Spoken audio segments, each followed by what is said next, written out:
I efteråret 2012 rejste 3 danske volontører til Tanzania for at være med i et dialogprojekt om afrikansk kirkemusik. I løbet af 3 måneder lærte volontørerne fra Danmark nye sange, danse og rytmer fra Afrika. Samtidig underviste de selv i blandt andet musikteori, trommesæt og saxofon. I foråret 2013 får Danmark besøg af 2 musikere fra Tanzania. 2 musikere, som volontørerne mødte og arbejdede sammen med.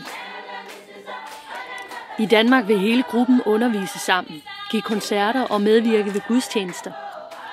Formålet med projektet er at give danske børn og unge en mulighed for at lære afrikansk kirkemusik at kende.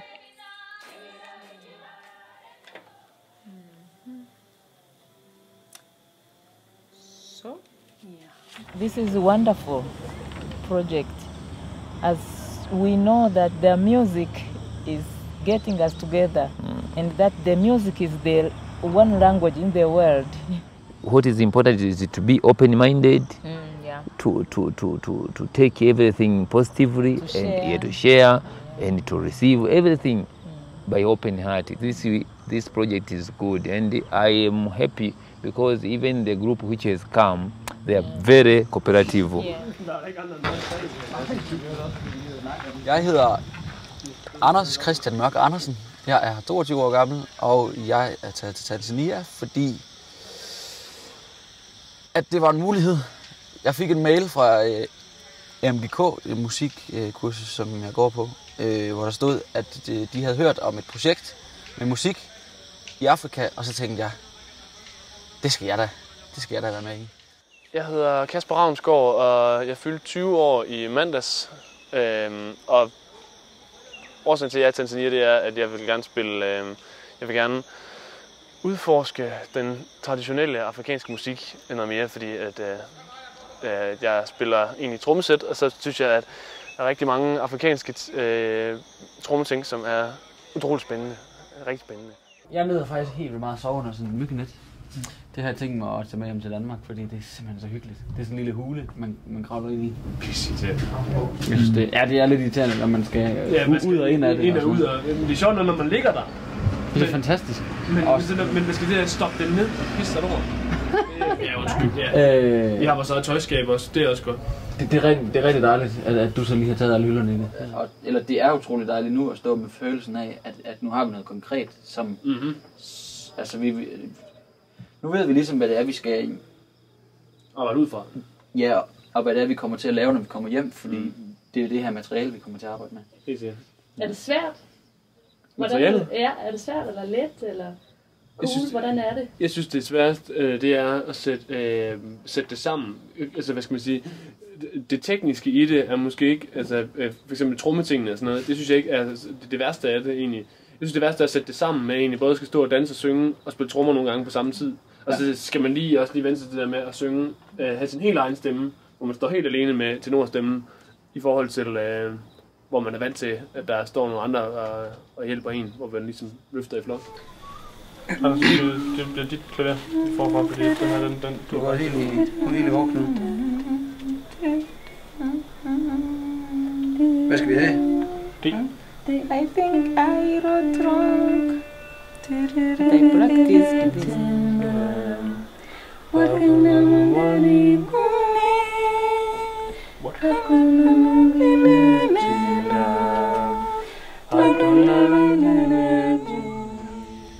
Jeg hedder Margrethe og kommer fra Ikast, og jeg er 20 år gammel. Blev færdig med gymnasiet her i sommer. Og nu er jeg i Tanzania. Jeg har altid haft det sådan, jeg skal ud og rejse efter gymnasiet, men hvad jeg lige skulle, det var et godt spørgsmål. Og så har jeg altid spillet meget musik.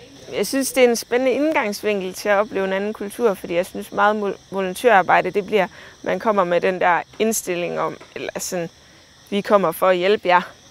Men det her, det er sådan en mere positiv indstilling, man kommer med, sådan, vi kommer for at opleve noget, og vil gerne lære noget, og vil gerne lære jer noget, hvis der er mulighed for det. Og sådan, altså en udveksling på et andet plan. And also to learn somebody's tradition is also wonderful. I mean, I cannot stick on my tradition music tradition and they say, I'm a musician. But if I can do even somebody's music, if I can even sing Danish hymn, and this also, it is wonderful when we mix together the music, the Danish hymn with the African instruments and movements. Oh, it is wonderful. Yeah. De har noget, som man gerne vil lære, og man kommer med en interesse for deres kultur. Og så synes jeg også, det er en god indgangsvinkel til at opleve kulturen, fordi at musik er så stor en del af forskellige sammenhænge i Tanzania. Så musik, det er en meget stor del af kulturen. Det, der rammer mig, det er den der glæde, som følger med lige så snart, at man går i gang. Som igen er forbundet til det der med, at det handler om, at nu gør vi det her, og ikke om, hvor godt gør vi det. Og de er sindssygt lykkelige. Men det er også fordi, at de aldrig har, det ved jeg ikke om de har, men at jeg formoder, at de aldrig rigtig har stået tilbage og sådan tænkt, ej, jeg skal ikke være med i dag, de ser godt nok dygtige ud, den der ting, hvis jeg kommer til at ødelægge det. Det findes ikke, og så er det klart, at jo mere man får gjort, jo dygtigere bliver man til det. In an African perspective, you know, training of musicians is just through participation. Yeah. We grew up seeing people, seeing elders doing that, and that's become the way we learn.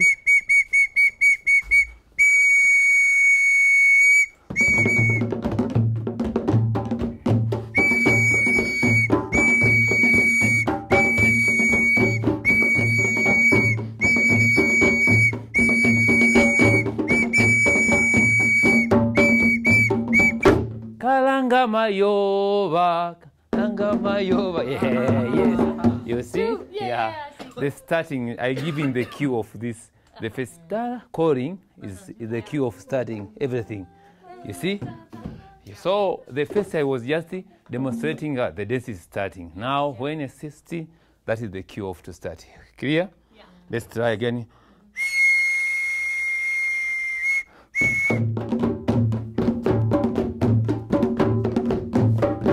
I wondered one time when I asked someone, can we sing this hymn? And he told me, I'm not a musician or I'm not a singer. I said, okay, we are singing not because we are not performing. We are just singing, praising our Lord. They said, no, I'm not a good singer. Here, and that I think this has a connection with the culture also. Singing, the beauty of the sound doesn't matter in terms of in something related to faith and expressing your faith. I mean, they don't say, oh, you are singing so badly. No one will say, oh, I had this.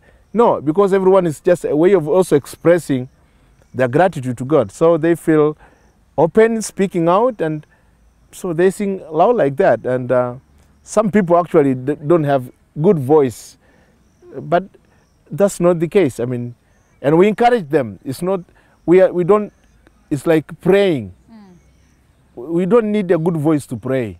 You just pray. Between verse 4 and verse 5, we have a little speed up. So you'll dance like crazy and we'll play like crazy. And then we'll go back down in speed and then we'll continue with verse 5. Maybe we should just try so we can get it. Yeah, we jump in anywhere. So you just sing. Yes. Slowly with it. Yes. Get something.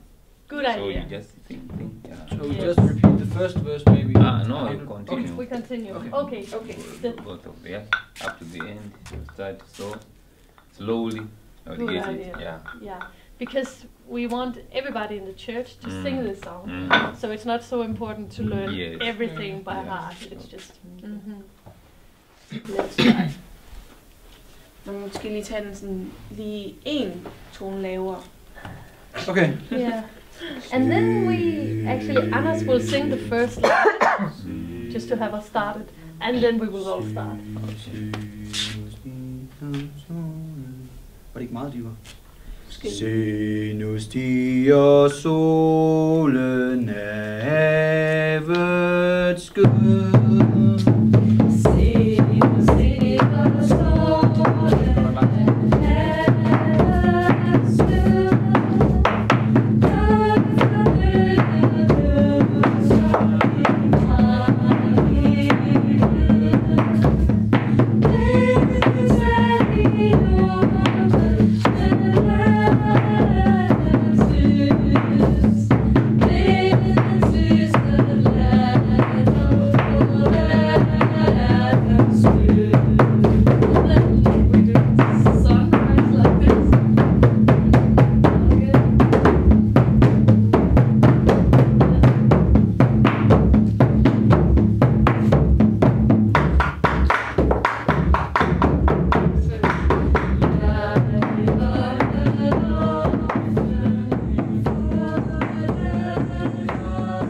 har vi været i Tanzania i 2 måneder, og så tænker man ikke så meget over, at der ikke lige er vand, når man vågner om morgenen, og at man lige skal gå en tur for at hente vand til at vaske sig, og der ikke lige er strøm og sådan noget. Det er bare en del af hverdagen, men det er ikke sådan, man er irriteret over det mere, eller bliver overrasket, når strømmen går. Det er bare, sådan er det. Og jamen, der er jo mange ting, der er anderledes. Men jeg synes, at det synes jeg har været kendetegnet for hele turen. At folk, de er helt vildt gæstfri hele tiden. Og er meget villige til at hjælpe og forklare. Så jeg synes, det er nemt at leve her, faktisk.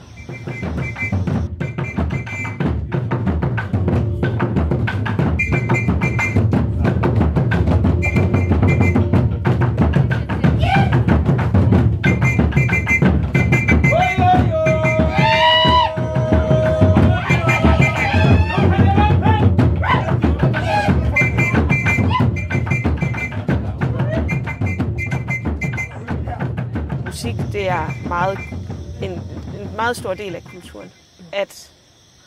At musikken ligesom hænger sammen med nogle ritualer eller nogle gøremål. For eksempel danser vi sådan en dans med nogle hakker. Og det er en dans om at skal ud og arbejde i sin shamba i marken. Og i kirken, at det er også meget musik, det er knyttet til kirken. Så det er med, at det er der folk samles. Ni bahati nzuri ya bahati mbaya? Nzuri. Okay. So you need to have something on your faces that shows that this is good, that we're singing. Okay? But the transition I was talking about is from where you stop singing, we start the drums, and then everybody dancing. Just do the last part, please. My job is sort of 2 parts. One is teaching, because we still are in need of teachers, and so I'm teaching in the Department of Music a number of different courses. But then I'm also the head of the program, and so I've been involved in doing the development of the program, things from curriculum development to working with international relations and donor development and grant projects, those kinds of things as well. Haina haja sana kwa sababu tukimaza pam then anapopiga tayari tunaingia moja kwa moja. Sawa. Kwa sababu inawezekana pia. Muda tena unaenda tunabaki. Ndio. Sawa. So anze tu tunaanza kucheza. Let's try the first option.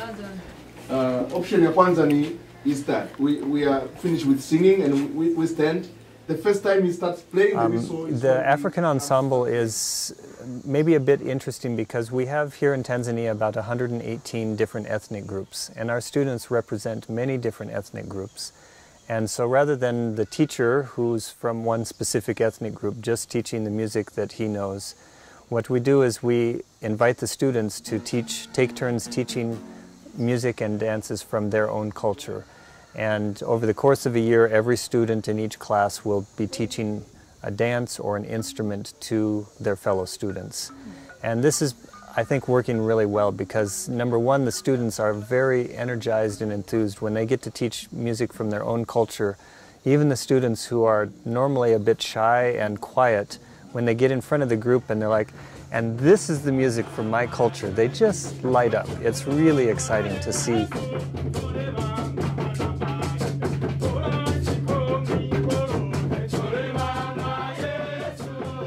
jeg kom hertil, der boede jeg sammen med 4 piger, som der er 3. års studerende på musik.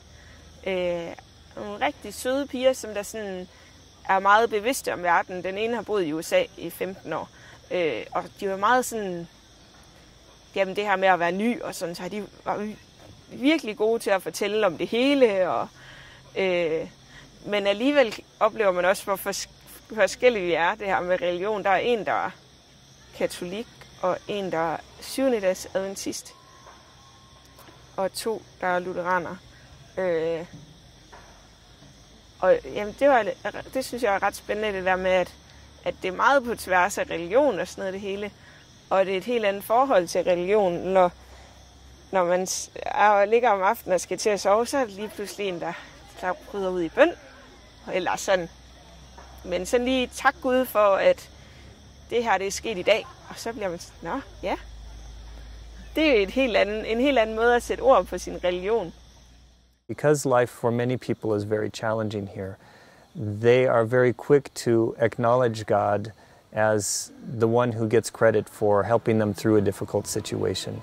Whether it's giving thanksgiving because the rains came and they had a good harvest, or that they had a child who was sick and got better, they're not afraid to give God the credit for that. Der var en kvinde, der begynder at synge højt og tydeligt, hvilken sang det er, og så går der 3 sekunder, så er hele resten af kirken med. De samles alle sammen omkring tro. Så hvis man er en del af det, så er man ligesom også en del af alt det andet. As we know, we don't in the West, for example, where I attended a service at Copenhagen, and we were very few, and a lot of among those few, most are elders, very few young people, and there was no like a choir in a service. It's just a priest and an organ player, and most of the people, even who attended the service, not necessarily joining on singing loud. Probably they were singing on heart. I can't judge that. So it was more of a quiet kind of service. Jeg synes, der er enormt meget glæde i forhold til i den danske folkekirke, hvor det er mere sådan, kommer ind og hører Guds ord og går hjem og tænker over det. Så her, der er enormt meget taknemmelighed og glæde.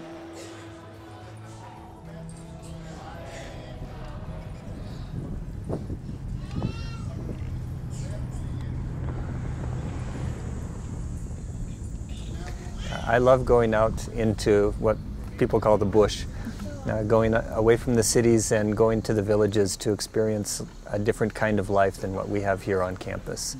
And so yesterday we were at a small church. It's what they call a temporary church, so it was made with sticks and covered with mud and a tin roof on it, and the church was full.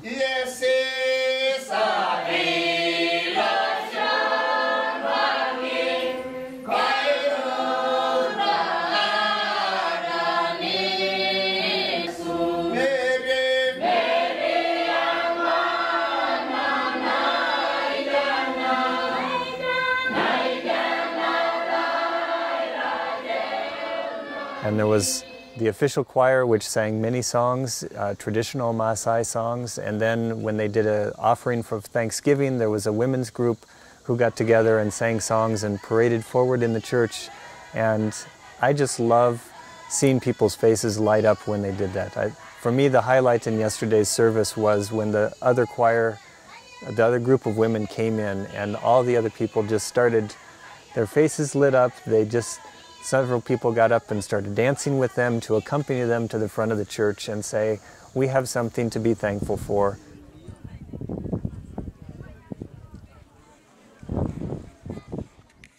Okay, so we will record at 4 Tuesday, and please ask everybody who can join? You know, I was trying to invite somebody, but I was not sure about the time because they have program now. Because now I know it's 4. I get somebody, there are somebody from Mitima, Utera, good site leaders, they can just join. We can have somebody. But some of them say, I will be busy. If you say busy, you take another one. Yes. So there are many of them.